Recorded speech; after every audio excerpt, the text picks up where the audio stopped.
അല്ലാഹുവിന്റെ പരിശുദ്ധമായ ഖുർആനിന്റെ 114 അധ്യായങ്ങളിൽ ഒരു ഭാഗത്ത് സമ്പത്തും മക്കളും അനുഗ്രഹമാണെന്ന് പറയുമ്പോ അതേ ഖുർആൻ തന്നെ പറയുന്ന മറ്റൊരു സ്ഥലത്ത് ഒരു മനുഷ്യന്റെ നാശം അവന്റെ മക്കളാണെന്ന് അല്ലാഹുവിന്റെ പരിശുദ്ധമായ ഖുർആൻ നമുക്ക് പരിചയപ്പെടുത്തുമ്പോ എന്റെ പ്രിയമുള്ള സഹോദരങ്ങളെ, പാതിരാത്രി പടച്ചറപ്പേ ഇൽമിന്റെ വഅദിന്റെ സദസ്സിലേക്ക് ഒഴുകിയെത്തി എന്റെ പ്രിയപ്പെട്ട മാതാപിതാക്കളോട് അല്ലാഹുവേ നമ്മളും കാണുന്നവരാ, ഖുർആനിന്റെ ഈ ആയത്ത് നമ്മൾ കാണുന്നവരാണ്. ഒരു സ്ഥലത്ത് അല്ലാഹുവേ മക്കള് കാരണം സന്തോഷിക്കുന്ന മാതാപിതാക്കളുണ്ട്, മക്കള് കാരണം സന്തോഷിക്കുന്ന മാതാപിതാക്കള്. എങ്കിലും മറു സൈഡിൽ ചില മാതാപിതാക്കളുണ്ടല്ലോ, ചില മക്കൾ അല്ലാഹുവേ, ചില ഉമ്മയും വാപ്പയും അല്ലാഹുവിനോട് ദുആ ചെയ്യുന്ന പടച്ചുറപ്പേ എന്റെ പൊന്നുമോന് ദീർഘായുസ് കൊടുക്കണേ അല്ലാ, എന്റെ പൊന്നുമോന് ആഫിയത്ത് കൊടുക്കണേ അല്ലാ. രാവിലെ വീട്ടിൽ നിന്ന് ഇറങ്ങിപ്പോയ തന്റെ പൊന്നാര മകന് വീട്ടിലേക്ക് മടങ്ങി വരുന്നത് വരെ ഒരു സമാധാനമില്ലാതെ പടച്ചവനെ ഒന്നിരിക്കാൻ കഴിയാതെ ഉറക്കം വരാതെ മാതാപിതാക്കള് തന്റെ പൊന്നുമക്കളെ കാത്തിരിക്കുമ്പോ എന്റെ പ്രിയമുള്ളവരെ മറ്റൊരു ഭാഗം നോക്കുമ്പോ അല്ലാഹുവേ മാതാപിതാക്കള് പടച്ച റബ്ബിനോട് ചോദിക്കുന്നു, അല്ലാ എന്തിനാ പടച്ചവനെ ഇങ്ങനെ ഒരുത്തനെ തന്നത്, എന്തിനാ പടച്ചവനെ? അല്ലാഹുവേ ഉമ്മയും വാപ്പയും അല്ലാഹുവോട് തന്നെ ചോദിക്കുകയാ, എന്തിനാ അല്ലാ ഇങ്ങനെ ഒരുത്തനെ എനിക്ക് തന്നത്? രാവിലെ വീട്ടിൽ നിന്നിറങ്ങി പോകുന്ന പൊന്നുമോര് അവൻ മരിച്ചു പോകണമെന്ന് ആഗ്രഹിക്കുന്ന മാതാപിതാക്കളുണ്ടല്ലോ. അല്ലാഹുവേ പടച്ചവനെ മക്കള് നന്നാകണമെന്ന് ആഗ്രഹിക്കുന്ന, തന്റെ മക്കള് നന്നാകണമെന്ന് ദുആ ചെയ്യേണ്ട നാവ് കൊണ്ട് ഇവൻ നശിച്ചു പോകട്ടെ, ഇവൻ മുടിഞ്ഞു പോകട്ടെ എന്ന് അല്ലാഹുവേ തന്റെ മക്കൾക്കെതിരെ ദുആ ചെയ്യുന്ന മാതാപിതാക്കളുമുണ്ട്. എന്റെ പ്രിയമുള്ള സഹോദരങ്ങളെ, അങ്ങനെയുള്ള ഒരു കാലഘട്ടത്തിലൂടെ കടന്നു പോകുമ്പോ മാതാപിതാക്കൾക്ക് ഒരു വിലയും നൽകാത്ത മക്കളുടെ കാലമാണല്ലോ. പടച്ചവനെ പണം കിട്ടിക്കഴിയുമ്പോ, സൗന്ദര്യമുള്ള ഒരു പെണ്ണിനെ കിട്ടിക്കഴിയുമ്പോ അല്ലാഹുവേ പോറ്റി വളർത്തിയ മാതാപിതാക്കളെ വീട്ടിൽ നിന്ന് അടിച്ചിറക്കുന്ന മക്കളുണ്ടല്ലോ, മാതാപിതാക്കളോട് മിണ്ടാത്ത മക്കളുണ്ടല്ലോ, രോഗം പിടിച്ച ഉമ്മാനെ ചാക്കിൽ കെട്ടിയിട്ട് റോഡിന്റെ സൈഡിൽ കൊണ്ടുവന്ന് തെള്ളുന്ന മക്കളുടെ കാലമല്ലേ. എന്റെ പ്രിയമുള്ളവരെ, സ്കൂളിൽ പഠിക്കുന്ന യുവതലമുറയുണ്ടല്ലോ, തന്റെ കൂട്ടുകാരോട് പ്രായമുള്ള ഉമ്മയെ കാണിച്ചിട്ട് പ്രായമുള്ള വാപ്പയെ കാണിച്ചിട്ട് ഇതെന്റെ മാതാപിതാക്കളാണെന്ന് പറയാ മക്കള് മടിക്കുന്ന ഒരു കാലത്തുകൂടെ കടന്നു പോകുമ്പോ എന്റെ പ്രിയമുള്ളവരെ, നമ്മളെല്ലാവരും ഏറ്റവും കൂടുതൽ കേട്ട ഒരു ചരിത്രമുണ്ട്. ഈ കഴിഞ്ഞ വലിയ പെരുന്നാളിന് നമ്മളെല്ലാവരും ഒരു കുടുംബത്തെ കുറിച്ച് കേട്ടു. അല്ലാഹുവേ ഏത് കുടുംബത്തെ കുറിച്ചെന്നറിയുമോ? പരിശുദ്ധമായ മക്കയിലേക്ക് കോടാനുകോടി ലക്ഷക്കണക്കിന് ജനങ്ങള് അല്ലാഹുവിന്റെ ഭവനത്തിലേക്ക് പോയിട്ട് തിരിച്ചു വരുമ്പോ ഒരു കുടുംബത്തെ ഓർക്കാതെ ഒരു മനുഷ്യനും തിരിച്ചു വരാൻ കഴിയില്ല. അല്ലാഹുവിന്റെ മക്കയിലേക്ക് പരിശുദ്ധ കഅബയിലേക്ക് ചെന്നിട്ട് ഒരു വാപ്പയെയും ഉമ്മയെയും മകനെയും കുറിച്ച് ചിന്തിക്കാതെ അവര് തന്നെയാണല്ലോ, അവരുടെ സ്മരണ തന്നെയാണല്ലോ ഇബ്രാഹിം നബിയെയും ഹാജറ ബീബിയെയും ഇസ്മായിൽ നബിയെയും ഈ ഭാര്യ ഭർത്താവിനെയും മകനെയും ഓർക്കാതെ ഒരു മനുഷ്യനും മക്കയിൽ നിന്ന് മടങ്ങി വരാൻ കഴിയില്ലല്ലോ. എന്റെ പ്രിയമുള്ളവരെ, അല്ലാഹുവിന്റെ ഖുർആൻ പറഞ്ഞ മക്കളാരെന്നറിയുമോ?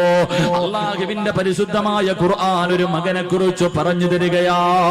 പാതിരാത്രി ഒരുമിച്ച് കൂടി എന്റെ പ്രിയമുള്ള ഉപ്പമാരോട്, ഉമ്മമാരോട്, എന്റെ പ്രിയപ്പെട്ട മാതാപിതാക്കളോട്, ചെറുപ്പക്കാരോട്, മക്കളെ ഖുർആൻ പറഞ്ഞ മകനേതെന്നറിയുമോ?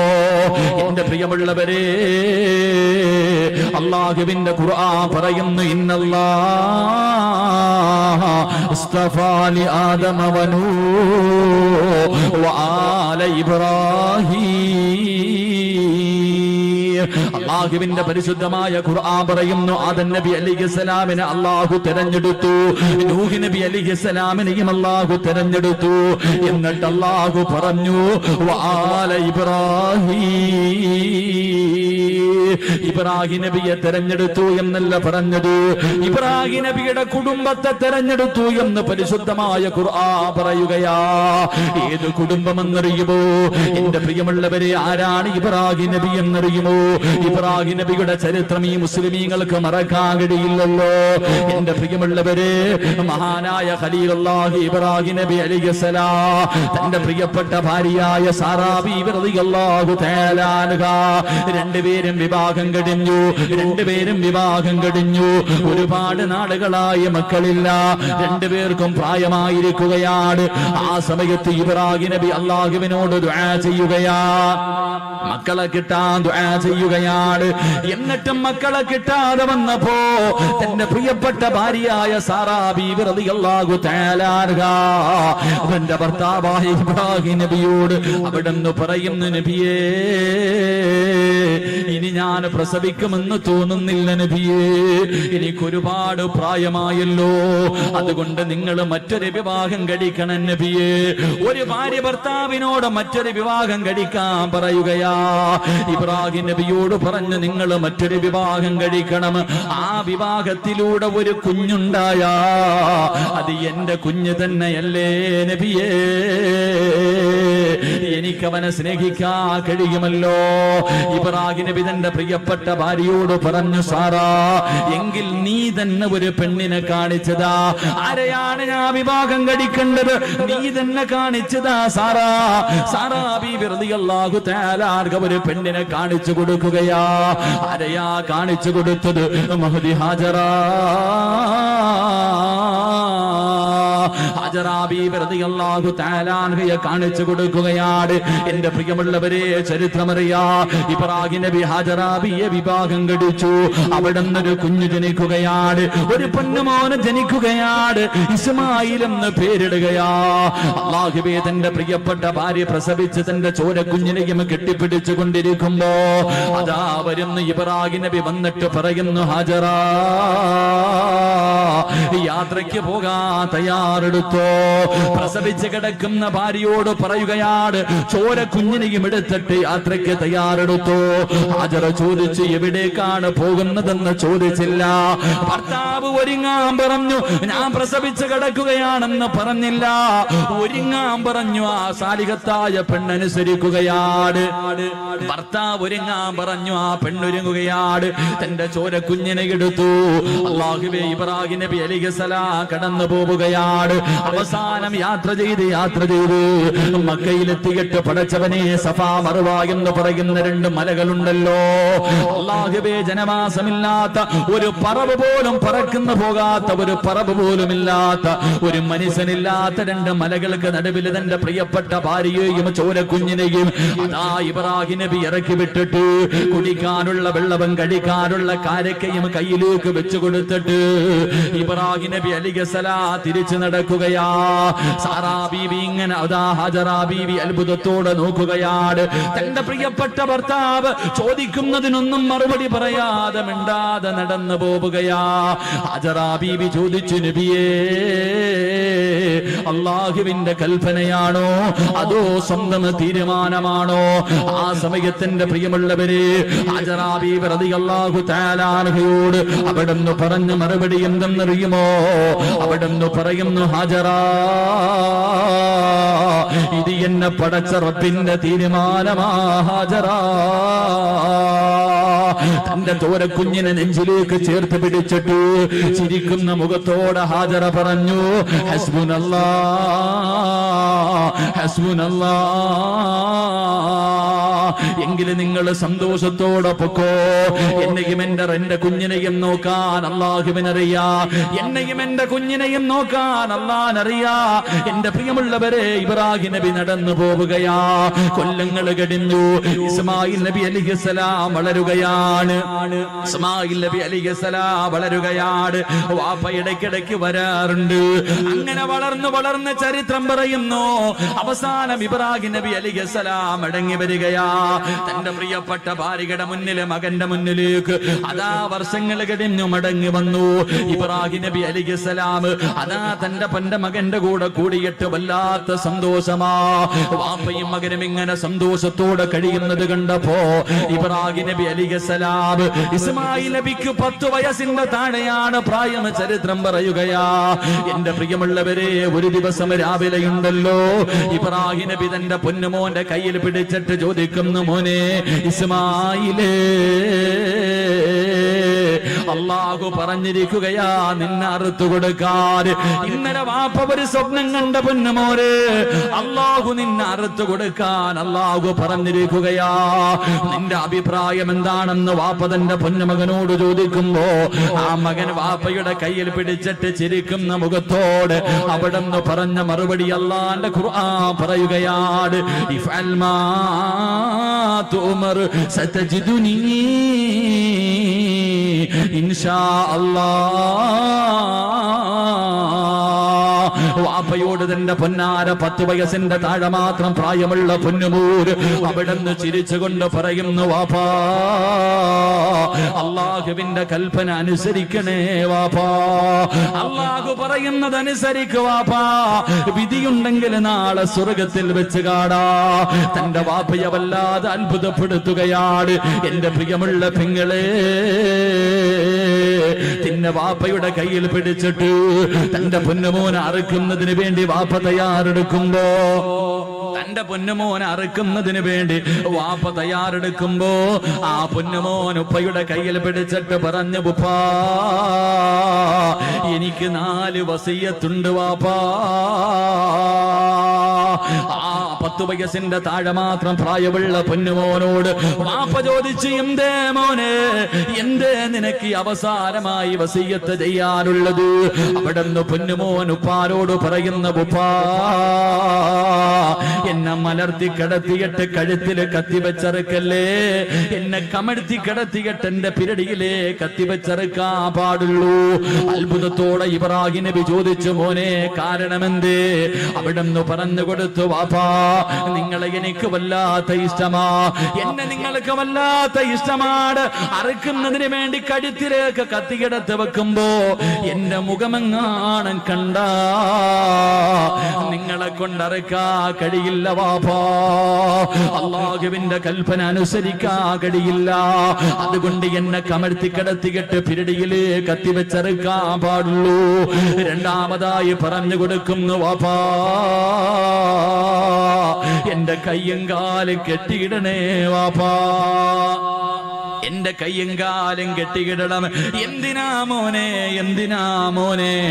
വാപ്പാ നിങ്ങൾ എന്റെ കഴുത്തിൽ കത്തിവെച്ചറക്കുമ്പോ എനിക്ക് വല്ലാതെ വേദനിക്കുമല്ലോ. എന്റെ കൈകാലുകൾ ഇട്ടടിച്ചാ ഉപ്പയുടെ കൈവിറയ്ക്കും ഉപ്പാ, നിങ്ങളെ കൊണ്ടറുക്കാൻ കഴിയില്ല. മൂന്നാമതായിട്ട് പറയുന്ന, ഉപ്പാ ഞാൻ ധരിച്ചിരിക്കുന്ന എന്റെ വസ്ത്രം എന്റെ ഉമ്മാനെ കാണിക്കല്ലേ, എന്റെ ഉമ്മാനെ സഹിക്കൂല, എന്റെ ഉമ്മാടെ മനസ്സ് വേദനിക്കും. നാലാമതായിട്ട് ഇസ്മായിൽ എന്ന ചെറിയ പയ്യനെ വാപ്പയോട് പറഞ്ഞു കൊടുക്കുകയാണ്, വാപ്പാ എന്നെ അറുത്തിട്ട് നിങ്ങൾ തിരിച്ചു പോകുമ്പോ എന്റെ ഉമ്മയോട് എന്റെ സലാം പറയടേ, എന്റെ ഉമ്മാനെ നാളെ സ്വർഗത്തിൽ വെച്ച് കാടാമെന്ന് ഞാൻ പറഞ്ഞു എന്ന് പറയണേ എന്ന് അറുക്കാൻ കൊണ്ടുപോകുന്ന വാപ്പയോടൊരു പൊന്നുമോ പറഞ്ഞു കൊടുത്ത ചരിത്രം കേൾക്കുമ്പോ ഏതൊരു വാപ്പയുടെയും മനസ്സിന്റെ ഉള്ളില്, ഏതൊരു ഉമ്മയുടെയും മനസ്സിന്റെ ഉള്ളില് അറിയാതെ ദുആ ചെയ്യുന്നു, അല്ലാ ഇതുപോലെ ഒരു മകന്, ഇതുപോലെ ഒരു കുഞ്ഞിന് എനിക്ക് നീ തരണേ അല്ലാ. അറിയാതെ റബ്ബിനോട് ദുആ ചെയ്യുമല്ലോ. അതുകൊണ്ട് എന്റെ പ്രിയമുള്ളവരെ റസൂലുള്ളാഹി പറയുകയാ, എപ്പോഴും ദുആ ചെയ്യുന്നവരാണല്ലോ. അല്ലാഹുവിന്റെ റസൂൽ പറയുകയാണ്, സാലിഹായ മക്കളെ നമുക്ക് വേണം, നന്മയുള്ള മക്കളെ നമുക്ക് വേണം, നമ്മളെ സ്നേഹിക്കുന്ന മക്കളെ നമുക്ക് വേണം, നമുക്ക് ദുനിയാവിലും ആഖിറത്തിലും ഉപകരിക്കുന്ന മക്കളെ നമുക്ക് വേണം. നമ്മുടെ മയ്യത്ത് കുളിപ്പിക്കാൻ അറിയുന്ന, മയ്യത്ത് നമസ്കരിക്കാൻ അറിയുന്ന, ഖബറിന്റെ ചാരത്ത് വന്ന് ദുആ ചെയ്യുന്ന അല്ലാഹുവിന്റെ പ്രവാചകൻ അവിടെന്ന് പറഞ്ഞു കൊടുത്തു, സഹാബാ ഒരു മനുഷ്യന് മരണപ്പെട്ട 3 കാര്യങ്ങള് പ്രയോജനം ചെയ്യൂ എന്ന് അഷ്റഫുൽ ഖൽഖ് നബി മുഹമ്മദ് മുസ്തഫ സല്ലല്ലാഹു അലൈഹി വസല്ലം അള്ളാന്റെ റസൂല് പറഞ്ഞു, ഒരു മനുഷ്യൻ മരണപ്പെട്ടാൽ മൂന്ന് കാര്യങ്ങളെ പ്രയോജനം ചെയ്യൂ. ഒന്ന്, ആ മനുഷ്യൻ ചെയ്ത സൽക്കർമ്മം. രണ്ട്, ആ മനുഷ്യൻ കൊടുത്ത സദക്കയുണ്ടല്ലോ. മൂന്ന്, മക്കളുടെ പ്രാധാന്യം മനസ്സിലാക്കാൻ, മക്കളുടെ വില മനസ്സിലാക്കണമെങ്കിൽ അള്ളാന്റെ റസൂല് പറഞ്ഞ ഈ ഒരേ ഒരു ഹദീസ് മതി. മൂന്ന്, അള്ളാന്റെ റസൂല് പറഞ്ഞു, മരിച്ച 6 അടി മണ്ണിനകത്ത് കൊണ്ടുവച്ച ഒരു മനുഷ്യന് പിന്നെ പ്രയോജനം ചെയ്യുന്ന മൂന്നാമത്തെ കാര്യം ഏതെന്നറിയുമോ? സാലിഹായ ദുആ ചെയ്യുന്ന മക്കളാണെന്ന് നബി മുഹമ്മദ് മുസ്തഫ. നബി മുഹമ്മദ് മുസ്തഫ, നബി മുഹമ്മദ് മുസ്തഫ എന്തേ പറഞ്ഞത്? മരിച്ചുപോയ ഒരു മനുഷ്യന് പ്രയോജനം ചെയ്യുന്ന മൂന്നാമത്തെ കാര്യം സാലിഹായ മക്കളെന്നല്ല പറഞ്ഞത്, സാലിഹായ മക്കൾ എന്നല്ല പറഞ്ഞേ. സാലിഹായ മക്കളുണ്ട്, നിസ്കരിക്കും, നോമ്പ് പിടിക്കും, വയല് പറയും, വയല് കേൾക്കും, സദക്ക കൊടുക്കും, എല്ലാ നല്ല കാര്യവും ചെയ്യും. ഉമ്മാനെയും വാപ്പാനെയും പള്ളിക്കുഴി കൊണ്ടുവച്ചാൽ പിന്നെ ആ പരിസരത്തോട്ട് പോകത്തില്ല. ഇങ്ങനെയുള്ള മക്കളെ കിട്ടിയിട്ട് വല്ല പ്രയോജനമുണ്ടോ? ഇങ്ങനെയുള്ള മക്കളെ കിട്ടിയിട്ട് പ്രയോജനമില്ല. വാപ്പയും ഉമ്മയും മരിച്ചു കഴിഞ്ഞാൽ പിന്നെ കഴിഞ്ഞു, കുഴിച്ചിട്ട് കഴിഞ്ഞാൽ അവരോടുള്ള ബന്ധം കഴിഞ്ഞു. അങ്ങനെയല്ല. റസൂലുള്ള പറഞ്ഞു, സ്വാലിഹായ ദുആ ചെയ്യുന്ന മക്കൾ, സാലിഹായ മരിച്ചുപോയവരുടെ ഖബറിന്റെ ചാരത്ത് ചെന്ന് പൊട്ടിക്കരഞ്ഞ് ദുആ ചെയ്യുന്ന മക്കൾ, അതാണ് മക്കളെന്ന് നബി മുഹമ്മദ് മുസ്തഫ. നബി മുഹമ്മദ് മുസ്തഫ. അള്ളാഹു അങ്ങനെയുള്ള മക്കളിൽ എന്നെയും നിങ്ങളെയും ഉൾപ്പെടുത്തി അനുഗ്രഹിക്കുമാറാകട്ടെ. അള്ളാഹു അങ്ങനെയുള്ള മക്കളെ നമുക്ക് നൽകി അനുഗ്രഹിക്കുമാറാകട്ടെ. ആദ്യം അങ്ങനെയുള്ള മക്കളാകണം ഞാനും നിങ്ങൾ. ഇപ്പം ചോദിക്കും, നിങ്ങളൊക്കെ വളർന്നു, നിങ്ങൾക്ക് മക്കളായി, പക്ഷെ നിന്റെ ഉമ്മയ്ക്കും വാപ്പയ്ക്കും നീ എത്ര വളർന്നാലും മക്കൾ തന്നെയല്ലേ? എത്ര വളർന്നാലും നിന്റെ മാതാപിതാക്കൾക്ക് നീ മക്കളാണ്. അപ്പൊ നീയും നന്നാകണം, നിന്റെ മക്കള് നന്നാകണം. അള്ളാഹു നമ്മളെല്ലാവരെയും നന്നാക്കി തരുമാറാകട്ടെ. അള്ളാഹു നമ്മളൊക്കെ സാലിഹ്യങ്ങളിൽ പെടുത്തുമാറാകട്ടെ. സ്വാലിഹായ മക്കളാകാൻ ആഗ്രഹമുള്ളവരെന്ന് കൈവക്കിക്കും. സാലിഹായ മക്കള് അൽഹംദുലില്ലാഹ്, പെണ്ണുങ്ങളൊന്നും പൊക്കൂല, വേറെ വല്ല കാര്യത്തിലായിരുന്നെങ്കിൽ ഇപ്പൊ ചാടി കയറി എഴുന്നേറ്റ് നിന്നേ. നീ സാലിഹായ നിനക്കുള്ള, നീ ചെയ്ത നിന്റെ മക്കൾ നിന്നോട് ചെയ്യും, നീ ചെയ്തില്ലേ നിന്റെ മക്കളും അത് തന്നെ കാണിക്കും. അള്ളാഹു നമ്മളൊക്കെ സാലിഹ്യങ്ങളിൽ പെടുത്തുമാറാകട്ടെ. സാലിഹായ മക്കളെ കിട്ടണമെങ്കിൽ വെറുതെ കിട്ടൂല. സാലിഹായ മക്കളെ കിട്ടണമെങ്കിൽ വെറുതെ കിട്ടൂല. സാലിഹായ മക്കളെ കിട്ടണമെങ്കിൽ ചില കാര്യങ്ങൾ ചെയ്യണമെന്ന് അള്ളാഹുവിന്റെ വിശുദ്ധ ഖുർആൻ. അള്ളാഹു പഠിക്കാൻ ഭാഗ്യം നൽകി അനുഗ്രഹിക്കുമാറാകട്ടെ. ചില കാര്യങ്ങൾ ഖുർആൻ പറയുന്നുണ്ട്. ആ പറയുന്ന കാര്യങ്ങൾ ചെയ്താലേ നമുക്ക് നല്ല മക്കളെ കിട്ടത്തുള്ളൂ. അള്ളാഹു അങ്ങനെയുള്ള മക്കളിൽ പെടുത്തുമാറാകട്ടെ. അള്ളാഹു പഠിക്കാനുള്ള ഭാഗ്യം നൽകി അനുഗ്രഹിക്കുമാറാകട്ടെ. എന്റെ പ്രിയമുള്ള സഹോദരങ്ങളെ, സാലിഹായ മക്കളെ കിട്ടണമെങ്കിൽ ഒന്ന്, എല്ലാവരും നേരെ ഇരിക്കും. എല്ലാവരും നേരെ ഇരുന്നേ. ചെളിയിലായിരിക്കുന്നത്, കാല് പൊതയണ്ട. എല്ലാവരും നേരെ ഇരിക്കും. ഇങ്ങനെ ചാരി ഇരിക്കുമ്പോ ഉറക്കം വരും.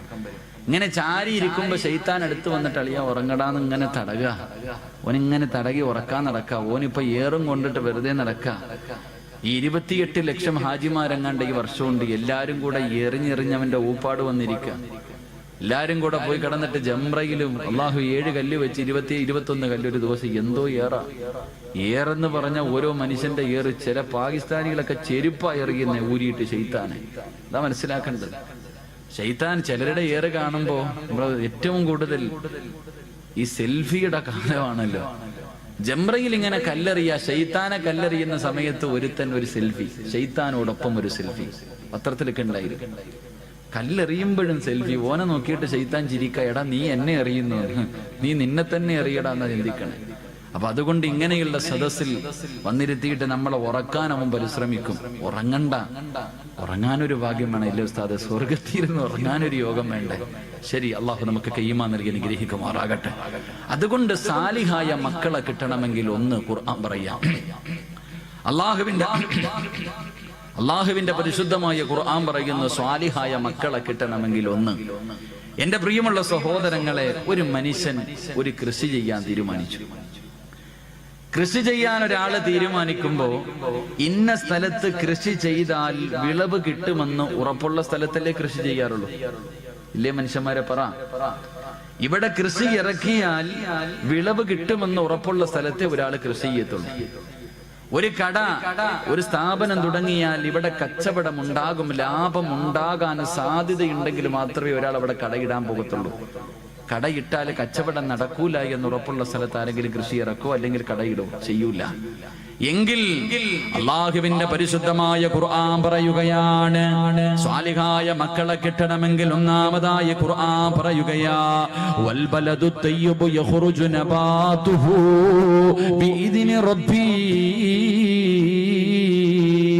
വല്ലദീ ഖബസു ലാ യഖ്റുജു ഇല്ലാ നക്ദാ. വിവാഹം കഴിക്കാത്ത എന്റെ പ്രിയപ്പെട്ട ചെറുപ്പക്കാരെ നല്ലതുപോലെ കേൾക്കണേ. അല്ലാഹുവിന്റെ ഖുർആൻ പറയുകയാണ്, പെണ്ണെന്ന് പറഞ്ഞാൽ ആരെന്നറിയുമോ? നിസാഉകും ഹർസുൽ ലക്കും ഫഅതു ഹർസകും. മോനെ, പെണ്ണെന്ന് പറഞ്ഞാൽ നിന്റെ കൃഷിയിടമാണ്. പെണ്ണെന്ന് പറഞ്ഞാൽ നിന്റെ കൃഷിയിടമാണ്. അതുകൊണ്ട് നീ നല്ല കൃഷിയിടത്തിൽ വിളവിറക്കിയാലേ നിനക്കും നല്ല വിളവ് കിട്ടൂ എന്ന് പരിശുദ്ധ ഖുർആൻ. അല്ലാഹു പറയുകയാണ്, നല്ല കൃഷിയിടത്തിൽ കൃഷി ഇറക്കിയാ നിനക്ക് നല്ല വിളവ് കിട്ടും. മോശമായ പറമ്പിൽ നീ കൃഷി ഇറക്കിയാ നീ ഉദ്ദേശിക്കുന്ന വിളവ് നിനക്ക് കിട്ടൂല എന്ന് ഖുർആൻ പറയുമ്പോ, എന്റെ പ്രിയമുള്ള മുസ്ലിമേ, സ്വാലിഹായ ദുനിയാവിലും ആഖിറത്തിലും ഉപകരിക്കുന്ന മക്കളെ നിനക്ക് കിട്ടണമെങ്കിൽ അല്ലാഹുവിന്റെ പരിശുദ്ധമായ ഖുർആൻ പറയുകയാ, മോനെ, റോഡിന്റെ ഓരത്ത് നിന്ന് പുഞ്ചിരിക്കുന്നവളെ കെട്ടല്ലേ, കണ്ടവളമാരെ കെട്ടല്ലേ. അള്ളാന്റെ ഖുർആൻ പറയുകയാണ്, നല്ല പെണ്ണിനെ വിവാഹം കഴിക്കണേ, നല്ല പെണ്ണിനെ വിവാഹം കഴിക്കണേ. നല്ല ഉമ്മയുടെ വയറ്റിലെ നല്ല മക്കള് ജനിക്കാറുള്ളൂ. നല്ല ഉമ്മയ്ക്ക് നല്ല മക്കളെ പിറക്കാറുള്ളൂ. അള്ളാഹുവേ, നല്ല വാപ്പയ്ക്ക് നല്ല മക്കള് ജനിക്കൂ എന്ന് അള്ളാഹുവിന്റെ പരിശുദ്ധമായ ഖുർആൻ പരിചയപ്പെടുത്തുമ്പോ, എന്റെ പ്രിയമുള്ളവരെ, നല്ല ഉമ്മമാർക്ക് നല്ല മക്കള് ജനിക്കൂ. അള്ളാഹുവിന്റെ റസൂൽ അതുകൊണ്ടാ പറഞ്ഞത്, എന്റെ പ്രിയമുള്ളവരെ, നല്ല ഉമ്മയുടെ വയറ്റിൽ എത്രയോ നല്ല മക്കള് ജനിച്ചതിന്റെ ചരിത്രം നമുക്ക് കാണാൻ കഴിയും. എന്റെ പ്രിയമുള്ളവരെ, കേട്ടതാണെങ്കിലും ഒരു ചരിത്രം ഞാൻ പറഞ്ഞു തരാ. ഒരു നല്ല വാപ്പയ്ക്കും ഉമ്മയ്ക്കും ജനിച്ചവരെ പൊന്നുമോനെ കുറിച്ച് പറഞ്ഞു തരട്ടെ. മഹാനായ സാബിത്ത് ഇബ്നു ഇബ്രാഹിം എന്ന് പറയുന്ന ഒരു ചെറുപ്പക്കാരനുണ്ടല്ലോ. കാണാൻ എന്ത് സുന്ദരനെന്നറിയുമോ? വല്ലാതെ യുവത്വത്തിന്റെ നടുവിലൂടെ നടന്നു പോകുന്ന ഒരു ചെറുപ്പക്കാരനാ. പക്ഷേ പടച്ചവനെ വല്ലാത്ത പേടിയാ. അള്ളാഹുവിനെ പേടിച്ച് ജീവിക്കുന്നവനാണ്. പടച്ചവനെ വിശപ്പ് സഹിക്കാൻ കഴിയാതെ വീട്ടിൽ കിടന്നിട്ട് ഉറക്കം വരുന്നില്ല. അവിടെ നിന്ന് മുണ്ട് മുറുക്കി ഇവിടെത്തി കെട്ടിയ ചെറുപ്പക്കാരൻ ഇറങ്ങി നടക്കുകയാണ്. അവസാനം നടന്ന് ഒഴുക്കമുള്ള ഒരു പുഴയുടെ ചാരത്ത് പോയി തളർന്നു കിടക്കുകയാ. ഒരു പുഴയുടെ ചാരത്ത് പോയി തളർന്നു കിടക്കുകയാണ്. അങ്ങനെ വിശപ്പ് സഹിക്കാൻ കഴിയാതെ തളർന്നു കിടക്കുമ്പോ വെള്ളത്തിലൂടെ ഒരു ആപ്പിൾ ഇങ്ങനെ ഒഴുകി വരികയാ. വെള്ളത്തിലൂടെ ഒരു ആപ്പിൾ ഇങ്ങനെ ഒഴുകി വരികയാണ്. സാബിത്ത് ഇബ്നു ഇബ്രാഹിം എന്ന് പറയുന്ന ചെറുപ്പക്കാരൻ ആപ്പിളങ്ങ് കാണുമ്പോ വിശപ്പിന്റെ കാഠിന്യത്താൽ അറിയാതെ അതങ്ങെടുത്ത് കഴിക്കുകയാണ്. പടച്ചവനെ, ആപ്പിളങ്ങ് ആർത്തിയോടെ തിന്നുകയാണ്. തന്റെ ആമാശയത്തിലേക്ക് ആപ്പിളിന്റെ ഒരൽപ്പം തന്റെ വയറിന്റെ ഉള്ളിലേക്ക് കടന്നു ചെന്നപ്പോ വിശപ്പിനൽപ്പം ശമനം കിട്ടിയപ്പോ ആ ചെറുപ്പക്കാരൻ ചിന്തിച്ചു, അല്ലാ, ഇതാരുടേതാണെന്നറിയില്ലല്ലോ പടച്ചവര്. ഹറാമ് തിന്നുപോയല്ലോ, ഹറാമന്റെ വയറ്റിൽ പെട്ടുപോയല്ലോ, എന്റെ ദുനിയാവും ആഖിറവും നഷ്ടപ്പെട്ടു പോയല്ലോ. പടച്ചവനെ, എന്റെ അമലുകളൊന്നും സ്വീകരിക്കില്ലല്ലോ. ഞാൻ മരിച്ചാ നരകത്തിലാണല്ലോ. കയ്യിൽ പകുതി ആപ്പിൾ പിടിച്ചിട്ടൊരു ചെറുപ്പക്കാരൻ പുഴയുടെ ചാരത്ത് നിന്ന് തലയിലൂടെ മണ്ണ് വാരിയിട്ടിട്ട് പൊട്ടിക്കരയുകയാ. അല്ലാഹുവേ, സമാധാനമില്ല. എല്ലാവരും നോക്കുമ്പോ പൊട്ടിക്കരഞ്ഞുകൊണ്ട് എന്റെ നാശമേ എന്ന് വിളിച്ചുകൊണ്ട് ആ ഒഴുക്കുള്ള പുഴയ്ക്കെതിരായി നടക്കുകയാണ്. ആ പുഴയുടെ ചാരത്തുകൂടെ നടക്കുകയാ. എല്ലാവരും അത്ഭുതത്തോടെ നോക്കുന്ന ഒരു പ്രാന്തനെ പോലെ, അതാ തലയ്ക്ക് ബോധമില്ലാത്തവരെ പോലെ പൊട്ടിക്കരഞ്ഞുകൊണ്ട് അല്ലാഹുവേ കരഞ്ഞുകൊണ്ട് പോവുകയാണ്. ഈ ചെറുപ്പക്കാരെ കിലോമീറ്ററുകളോളം നടക്കുകയാ. അവസാനം ഒരു ആപ്പിള് തോട്ടം കണ്ടു. ആ തോട്ടത്തിൽ നിന്നാണ് ആപ്പിള് വെള്ളത്തിലേക്ക് വീണതെന്ന് മനസ്സിലാക്കി പൊട്ടിക്കരഞ്ഞുകൊണ്ട് തോട്ടത്തിനകത്തേക്ക് കടന്നു ചെല്ലുകയാ. ഒരു മനുഷ്യനകത്ത് നിൽക്കുന്നു, കരഞ്ഞുകൊണ്ട് പറഞ്ഞു, എനിക്കൊന്ന് പൊരുത്തം തരുമോ? ഞാൻ അറിയാതെ വിശപ്പിന്റെ കാഠിന്യത്താൽ ഒരാപ്പിളിന്റെ പകുതി ഞാൻ കടിച്ചുപോയി. ആ വീടാ തോട്ടത്തിലിരിക്കുന്ന മനുഷ്യൻ പറയുന്നു, സാബിത്ത്, ഞാൻ ഇതിന്റെ മുതലാളിയല്ല, ഞാൻ ഇവിടത്തെ തൊഴിലാളിയാണ്. എന്റെ മുതലാളിയുടെ വീടെത്തണമെങ്കിൽ 3 ദിവസം രാപ്പകല് നടന്നാലേ എന്റെ യജമാനന്റെ വീട്ടിലെത്തൂ. സാബിത്ത് പറഞ്ഞു, 3 അല്ല 300 കൊല്ലം നടക്കേണ്ടി വന്നാൽ നടക്കാൻ ഞാൻ തയ്യാറാ. കാരണം എനിക്ക് റബ്ബിന്റെ മുന്നിൽ അല്ലാഹുവേ ഒരു പാവിയെ പോലെ നിൽക്കാൻ വയ്യ. അവസാനം യജമാനന്റെ വീട് പറഞ്ഞു കൊടുത്തു. അതാ നടക്കുകയാണ്. 3 ദിവസം രാവും പകലും നടന്നു. അവസാനം ആ തോട്ടത്തിന്റെ യജമാനന്റെ വീടിന്റെ മുന്നിലെത്തി. ഓടിച്ചെന്ന് പൊട്ടിക്കരഞ്ഞുകൊണ്ട് പറയുന്നു, എനിക്കൊന്ന് പൊരുത്തം തരുവോ? നിങ്ങളുടെ ആപ്പിള് ഞാൻ കടിച്ചുപോയി, എനിക്കൊന്ന് പൊരുത്തം തരുവോ? ആ പ്രായമുള്ള മനുഷ്യൻ പറഞ്ഞു, സാബിത്തേ, നിന്റെ ആമാശയത്തിലേക്ക് കടന്നുപോയാ ആ പകുതി ആപ്പിളിന് ഞാൻ പൊരുത്തപ്പെട്ടു തരണമെങ്കിൽ എനിക്കൊരു കണ്ടീഷൻ ഉണ്ട്. എന്ത് കണ്ടീഷനും ഞാൻ തയ്യാറാണ്. സാബിത്ത് ചോദിച്ചു, എന്ത് കണ്ടീഷനാണ്? അവിടെന്ന് പറഞ്ഞു, എനിക്കൊരു പൊന്നുമോളുണ്ട്, അവളെ നീ വിവാഹം കഴിക്കണം. അവൾക്കാണെങ്കിൽ കണ്ണിന് കാഴ്ചയില്ല, അവൾക്ക് ചെവിക്ക് കേൾവിയില്ല, അവൾക്ക് നടക്കാൻ കാലില്ല, വികലാംഗയായ കാണാനടകില്ലാത്ത എന്റെ പൊന്നുമോളെ വിവാഹം കഴിച്ചാലേ നിനക്ക് പൊരുത്തം തരൂ എന്ന് പറയുമ്പോ പൊട്ടിക്കരഞ്ഞുകൊണ്ട് സാബിത്ത് പറഞ്ഞു, അല്ലാ, ഒരു കൊതുകിന്റെ ചിറകിന് പോലും വിലയില്ലാത്ത ദുനിയാവല്ലേ, എന്തിനും ഞാൻ തയ്യാറാ. അവസാനം കണ്ണില്ലാത്ത, കണ്ണ് കാണാത്ത, ചെവി കേൾക്കാത്ത, കാലില്ലാത്ത, കാണാ സുന്ദരിയല്ലാത്ത, ഒരിക്കൽ പോലും കണ്ടിട്ടില്ലാത്ത പെണ്ണിനെ വിവാഹം കഴിക്കുകയാണ്. റബ്ബേ, വിവാഹം കഴിഞ്ഞു. മണിയറയ്ക്കകത്തേക്ക് കടന്നു ചെല്ലുമ്പോ സുബ്ഹാനല്ലാഹ്, കാണാനഴകുള്ള ഒരു സുന്ദരിയായ പെണ്ണ് മണിയറയ്ക്കകത്ത് ഒരുങ്ങിയിരിക്കുകയാ. സാബിത്ത് ചോദിച്ചു, എന്റെ ഭാര്യ എവിടെ? കണ്ണ് കാണാത്ത, ചെവി കേൾക്കാത്ത, സൗന്ദര്യമില്ലാത്ത, കാലിന് സ്വാധീനമില്ലാത്ത എന്റെ ഭാര്യ എവിടെ എന്ന് ചോദിക്കുമ്പോ ആ പെണ്ണ് കയ്യിൽ പിടിച്ചിട്ട് പറഞ്ഞു, സാബിത്തേ, ഞാനാണ് നിന്റെ ഭാര്യ, ഞാൻ തന്നെയാണ് നിങ്ങളുടെ ഭാര്യ. എന്റെ ഉപ്പ എന്റെ കണ്ണിന് കാഴ്ചയില്ലെന്ന് പറയാനുള്ള കാരണം എന്തെന്നറിയുമോ? ജനിച്ചതിന് ശേഷം, എനിക്ക് ഓർമ്മ വെച്ചതിന് ശേഷം അല്ലാഹു കാണല്ലേ എന്ന് പറഞ്ഞ ഒരു കാര്യവും എന്റെ കണ്ണുകൊണ്ട് ഞാൻ കണ്ടിട്ടില്ല സാബിത്ത്. ഹറാമിന്റെ കണ്ണുകൊണ്ട് കണ്ടിട്ടില്ല, ഹറാമിന്റെ ചെവി കൊണ്ട് കേട്ടിട്ടില്ല, ഒരുത്തനെയും ഫോൺ വിളിച്ചിട്ടില്ല, ഒരു വികാരമുണ്ടാകുന്ന ഒരു മോശമായ സംസാരവും എന്റെ ചെവി കൊണ്ട് ഞാൻ കേട്ടിട്ടില്ല. മൂന്നാമതായിട്ട് ആ പെണ്ണ് പറയുകയാ, അല്ലാഹു പോകരുതേ എന്ന് പറഞ്ഞ ഒരു സ്ഥലത്തേക്ക് എന്റെ ഈ കാലുകൊണ്ട് എന്ന് ഞാൻ നടന്നു പോയിട്ടില്ല. അതുകൊണ്ടാണ് എന്റെ വാപ്പ ഇങ്ങനെ പറഞ്ഞെന്ന് പറയുമ്പോ, എന്റെ പ്രിയമുള്ളവരെ, പെണ്ണെന്ന് പറഞ്ഞാൽ ഇങ്ങനെയാ, ഒരു പെണ്ണെന്ന് പറഞ്ഞാൽ ഇങ്ങനെയാണ്. വെള്ളത്തിലൂടെ ഒഴുകി വന്ന ആപ്പിളെടുത്ത് കടിച്ചിട്ട് പൊരുത്തം ചോദിക്കാൻ പോയ ചെറുപ്പക്കാരൻ, ഈ വാപ്പയ്ക്കും ഉമ്മയ്ക്കും ഒരു മകൻ ജനിച്ചു, ഈ വാപ്പയ്ക്കും ഉമ്മയ്ക്കും ഒരു മകൻ ജനിച്ചു. ഇവരുടെ കൃഷിയിടത്തിൽ ഒരു വിളവ് കിട്ടി. ആ വിളവിന്റെ പേരെന്തെന്നറിയുമോ? മഹാനായ ഇമാമുനാ അബൂ ഹനീഫ. ആ കൃഷിയിടത്തിലെ വിളവാണ് അബൂ ഹനീഫ റഹ്മഹുല്ലാഹ് എന്ന് ചരിത്രം പഠിപ്പിക്കുകയാണ്. ആ കൃഷിയിടത്തിൽ നിന്ന് കിട്ടിയ വിളവാണ് മഹാനായ ഇമാമുന അബൂ ഹനീഫത്തുൽ കൂഫി റഹ്മഹുല്ലാഹ്. അല്ലാഹു ഈമാൻ നൽകി അനുഗ്രഹിക്കുമാറാകട്ടെ. അതുകൊണ്ട് നല്ല പെണ്ണിനെ വിവാഹം കഴിക്ക്. അതുകൊണ്ടാ റസൂലുള്ളാഹ് പറഞ്ഞത്, നീ ദീനുള്ള പെണ്ണിനെ വിവാഹം കഴിക്കണേ എന്ന് നബി മുഹമ്മദ് മുസ്തഫ. നബി മുഹമ്മദ് മുസ്തഫ, നബി മുഹമ്മദ് മുസ്തഫ. അതുകൊണ്ടാണ് റസൂലുള്ളാഹ് പറഞ്ഞത്, ദീനുള്ളവളെ കെട്ടണം, കണ്ടവളെ കെട്ടരുത്. ഇന്നിപ്പോ ദീൻ ആരും നോക്കാറില്ലല്ലോ. വേറെ 3 കാര്യങ്ങളാ നോക്കണം. പണം ഉണ്ടോന്ന് നോക്കും, പണമുണ്ടോ എന്ന് നോക്കും.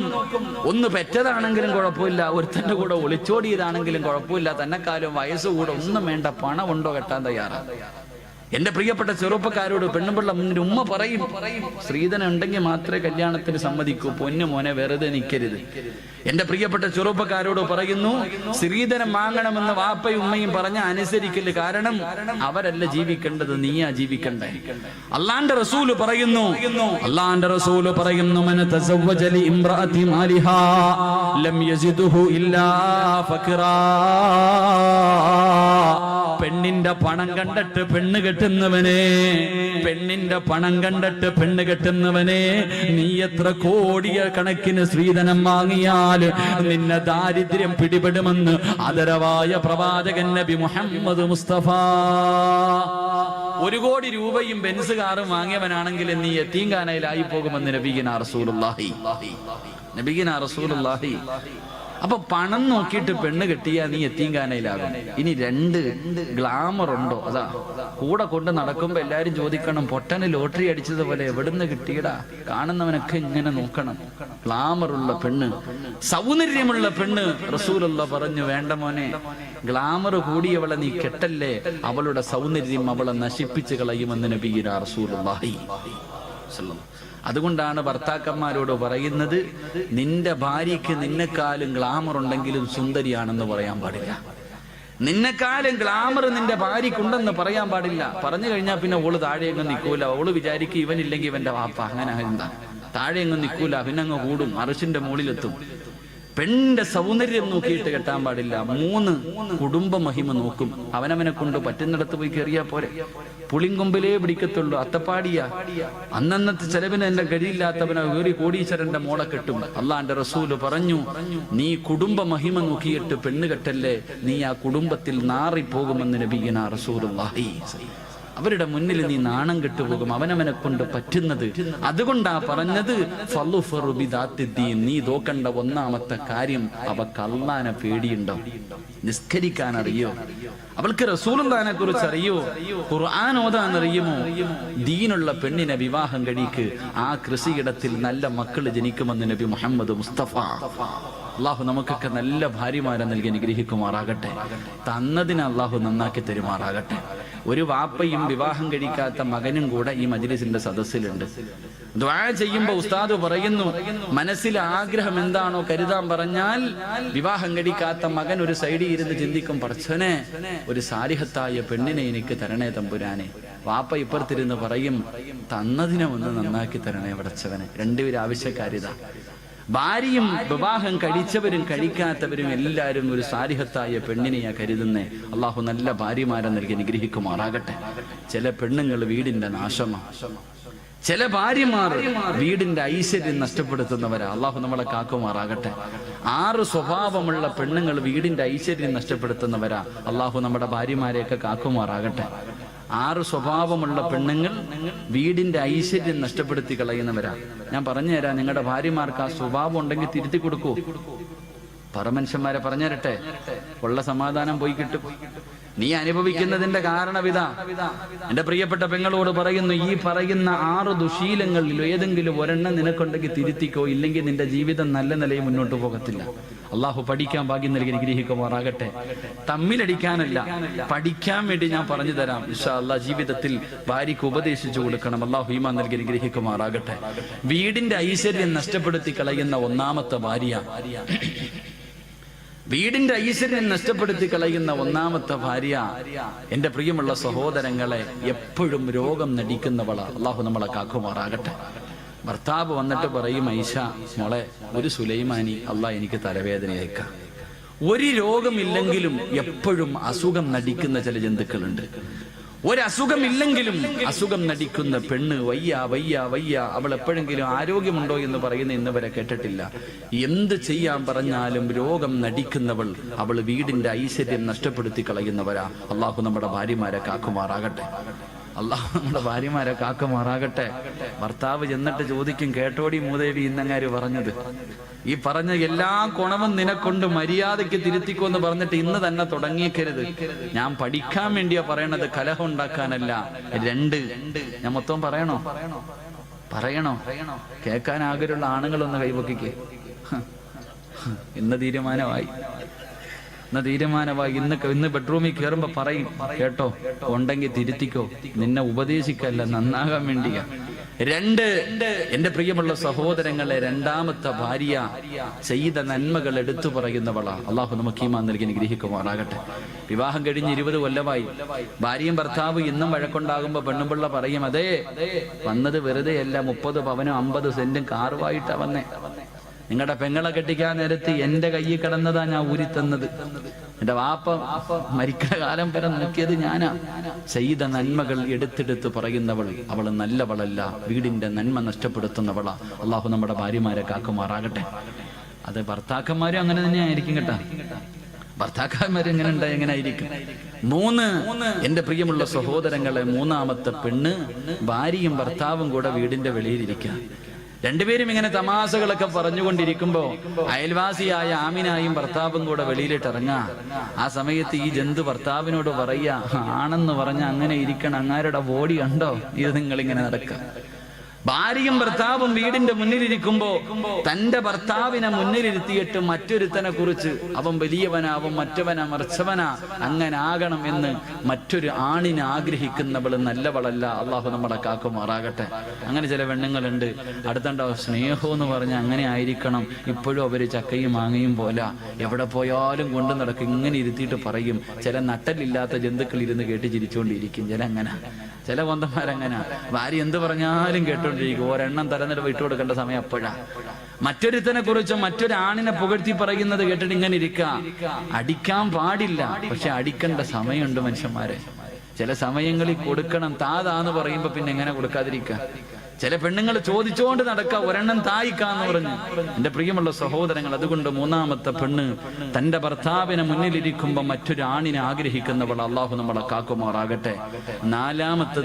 നാലാമത്തത് അവക്ക് മക്കളെ നോക്കാൻ സമയമില്ല, ഭർത്താവിനെ നോക്കാൻ സമയമില്ല, വീട് നോക്കാൻ സമയമില്ല. 24 മണിക്കൂറും ഒടുക്കത്തെ ഒരുങ്ങുന്നവളാണെന്ന് നബി മുഹമ്മദ് മുസ്തഫ. അവക്ക് ആരെയും നോക്കാൻ സമയമില്ല. എഴുന്നള്ളത്തിന് നിൽക്കുന്ന ആനയെ പോലെ പട്ട ഇങ്ങനെ നിൽക്കണം. എല്ലാം കെട്ടിയിട്ട് എപ്പോഴും ഒരുങ്ങി സുന്ദരിയായിട്ട് നിൽക്കണം. അവക്ക് അവളെ കുറിച്ച് മാത്രമേ ചിന്തയുള്ളൂ. ഒരുങ്ങണ്ട എന്ന് ഞാൻ പറയുന്നില്ല. പെണ്ണൊരുങ്ങേണ്ടത് നാട്ടുകാരുടെ മുന്നിലല്ല, ഭർത്താവിന്റെ മുന്നില. വേണം, പക്ഷെ ആവശ്യത്തിന് വേണം. ഒരുപാടായി പോയാ അത് പിന്നെ ദുരന്തങ്ങളിലേക്ക് എത്തിക്കും. അപ്പൊ 24 മണിക്കൂറും കണ്ണാടിയുടെ മുന്നിൽ നിന്ന് ഒരുങ്ങുന്നവൾ അവൾ നന്മയുള്ളവളല്ല. അള്ളാഹു നമ്മുടെ ഭാര്യമാരെ കാക്കുമാറാകട്ടെ. 5ാമത്തെ പെണ്ണ് ഭർത്താവിന്റെ കയ്യിൽ പൈസയുണ്ടോ ഇല്ലേ അവൾക്കറിയണ്ട. ഭർത്താവിന്റെ കയ്യിൽ പണമുണ്ടോ ഇല്ല അതൊന്നും അറിയണ്ട. കാണുന്നത് മുഴുവനും വേണമെന്ന് പറഞ്ഞ് വാശി പിടിക്കുന്നവളാ. അള്ളാഹു കാക്കുമാറാകട്ടെ. അങ്ങനെ ചിലരുണ്ട്, ലുലു സെന്ററിൽ കൊണ്ടുപോയി ലോൺ എടുത്തിട്ടാ പോയെ. അവള് ചോദിച്ചത് മുഴുവനും വാങ്ങിക്കൊടുത്തു, ഇനി വണ്ടിക്കൂലിക്ക് മാത്രമേ കാശുള്ളൂ. വെളിയിലിറങ്ങുമ്പോൾ അപ്പുറത്ത് കടയിൽ കിടക്കണ ചുരിദാർ വേണമെന്ന് പറഞ്ഞ് വാശി പിടിക്കും. വാങ്ങിക്കൊടുത്തില്ലെങ്കിൽ പിന്നെ കൊച്ചി മുതൽ വീട് വരെ തല്ലായിരിക്കും. അങ്ങനെ ചില പെണ്ണുങ്ങൾ, അവള് നന്മ നഷ്ടപ്പെടുത്തുന്നവളാ. 6ാമത്തെ പെണ്ണ്, എന്റെ പ്രിയമുള്ള സഹോദരങ്ങളെ, ഭർത്താവ് ശാരീരികമായി ബന്ധപ്പെടുന്നതിന് വിളിച്ചാൽ പറയും, ഞാൻ കുളിച്ചിട്ടില്ല, എനിക്ക് അവൻ അങ്ങനാണ്, രോഗമാണ്, അതാണ് ഇതാണെന്ന് പറഞ്ഞിട്ട് ഒഴിയുന്നവളാ. അള്ളാഹു നമ്മുടെ ഭാര്യമാർക്ക് ഈമാൻ നൽകി അനുഗ്രഹിക്കുമാറാകട്ടെ. ഈ പറഞ്ഞ 5 സ്വഭാവം നിനക്കുണ്ടെങ്കിൽ തിരുത്തിക്കോ, രക്ഷപ്പെട്ടു പോകും.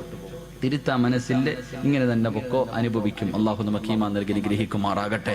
അതുകൊണ്ട് നന്മയുള്ള മക്കൾ, ഖുർആൻ പറഞ്ഞ മക്കൾ നമുക്ക് കിട്ടണമെങ്കിൽ, എന്റെ പ്രിയമുള്ളവരെ, അള്ളാഹുവിന്റെ ഖുർആൻ പറഞ്ഞു, മോനെ, വിവാഹം കഴിക്കുന്ന സമയത്ത് നീ ഒന്നാമതായി നോക്കേണ്ടത്, അല്ലാഹുവേ അവൾക്ക് ദീനുണ്ടോ എന്ന് നോക്കണേ. അങ്ങനെ നീ ഒരു പെണ്ണ് കണ്ട്, പടച്ചവനെ നിനക്ക് ഇഷ്ടപ്പെട്ടു, നിന്റെ വിവാഹം ഉറപ്പിച്ചോ. 2, നിനക്ക് സാലിഹായ മക്കളെ കിട്ടണമെങ്കിൽ അല്ലാഹുവിന്റെ ഖുർആൻ പറയുകയാണ്, പ്രവാചകൻ പറയുകയാ, ആദ്യ വിവാഹം നടന്നത് നമ്മുടെ ബാപ്പയുടെയും ഉമ്മയുടെയും വിവാഹം നടന്നത് സ്വർഗത്തിൽ. സ്വർഗത്തിൽ വെച്ച. ആദം നബിയുടെയും ഹവ്വാ ബീവിയുടെയും വിവാഹം നടന്നത് സ്വർഗത്തിൽ വെച്ച. വിവാഹം കഴിക്കുന്നത് സ്വർഗത്തിൽ പോയി ജീവിക്കാരാ. എല്ലാവരും വിവാഹം കഴിക്കുന്നത് എന്റെ പ്രിയമുള്ളവരെ പരിശുദ്ധമായ ഖുർആൻ പോലും നമുക്ക് പറഞ്ഞു തന്നില്ലേ? ഹും വഅസ്വാജുഹും ഫീ ളിലാലിൻ അലൽ ലറായികി മുത്തഖിയൂൻ ലഹും ഫീഹാ ഫാകിഹതു വലഹും മാ യദ്ദഊൻ സലാമുൻ ഖൗലൻ മിർ റബ്ബിർ റഹീം. അല്ലാഹുവിന്റെ ഖുർആൻ പറഞ്ഞ നാളെ പടച്ചവന്റെ അനുഗ്രഹങ്ങൾ കൊണ്ട് നിറച്ച സ്വർഗത്തില് സ്വർണ്ണത്തിന്റെ ചാരുകസേലയിൽ ഒരു ഭാര്യയും ഒരു ഭർത്താവും തന്റെ മക്കളും ഇരുന്നു കൊണ്ട് അതാ ആസ്വദിക്കുമെന്ന് പരിശുദ്ധമായ ഖുർആൻ നമുക്ക് പരിചയപ്പെടുത്തുമ്പോ നമ്മുടെ ജീവിതം ദുനിയാവിലല്ല, നമ്മൾ കാലാകാലം ജീവിക്കേണ്ടത് പടച്ചവന്റെ സ്വർഗത്തിലാണ്. നമ്മുടെ തറവാട് അവിടെയാ. അതുകൊണ്ട് റസൂലുള്ള പറയുന്നു ആദ്യ വിവാഹം നടന്നത് പടച്ചവന്റെ സ്വർഗത്തിൽ വെച്ചാ. അതുകൊണ്ട് എന്റെ പ്രിയമുള്ളവര് ദുനിയാവിലെ ഏറ്റവും നല്ല സ്ഥലമേതെന്നറിയുമോ? ദുനിയാവിൽ അല്ലാഹുവിന് ഏറ്റവും ഇഷ്ടപ്പെട്ട സ്ഥലമേതെന്നറിയുമോ? അതല്ലാഹുവിന്റെ പള്ളികളാ, അതല്ലാഹുവിന്റെ പള്ളികളാ. അതുകൊണ്ട് മോനെ, നിന്റെ രക്തത്തിൽ നല്ല മക്കള് പിറക്കണമെങ്കിൽ രണ്ട്, നിന്റെ വിവാഹം പള്ളിയിൽ വെച്ച് നടത്തണേ എന്ന് ആദരവായ പ്രവാചകൻ നബി മുഹമ്മദ് മുസ്തഫ.